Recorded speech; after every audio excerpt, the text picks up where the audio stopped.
Good morning.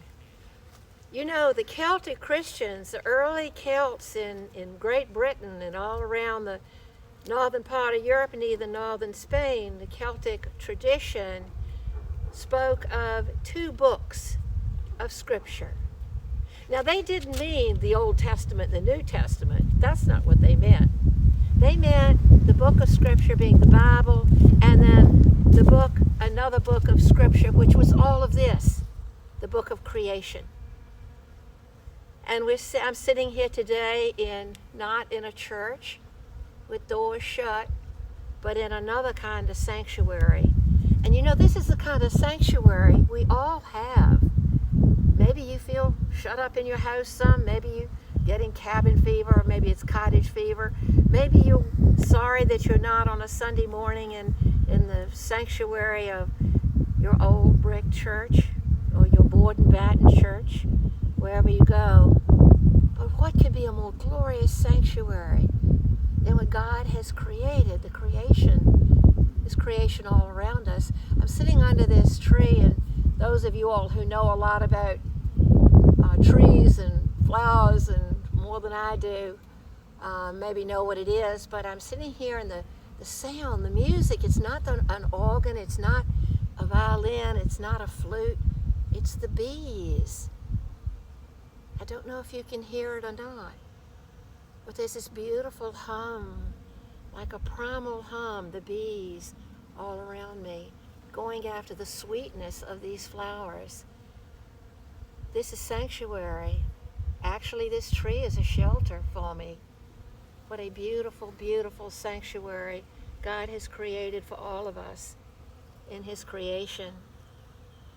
So I ask you to start thinking about where sanctuary might be for you in this time when we can't go to church on Sunday and can't go in and out of those doors. Maybe look around your yard. Look around wherever you are. Maybe it's just on your back patio. Maybe it's on a porch. Maybe it's out under a beautiful tree like this one. Maybe it's beside the river. Take what you want with you. I have my little prayer book. This is an old prayer book that's gotten a lot of wear and tear, but it has really sustained me. And you can sit on a bench or sit on a log somewhere, maybe in the woods even. Or maybe you're sitting beside the river with a fishing pole in your hand instead of a prayer book. All these are ways to honor God's sanctuary. God waits for us, not only in the sanctuaries where we have crosses and stained glass windows and wooden pews, but waits for us out among all He created. The trees, the fields, the grasses. It's His earth. And He made it for us to just enjoy and feel just all our senses awakened. The smells, the touches. It's so soft. And the buzzing of the bees and the blues of the sky. God paints with such amazing colors. And in this springtime, we see all the different shades of green and pinks and purples and the yellow daffodils and the green grass. So I ask you now to think about where your sanctuary might be. Go out of doors. God's creation waits for you. God's trees are there to shelter you. God's river is there to speak to you, to flow with you.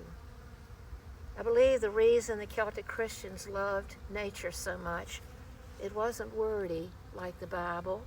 We have beautiful words in the Bible that flow. But nature has no words. It just is. And it's so alive. It is completely alive with God's love, God's colors, God's beauty. Find sanctuary. Sit under a tree, wherever you are. Sit and be with the Creator that created not only you, but everything living around you, and feel His presence like no other way.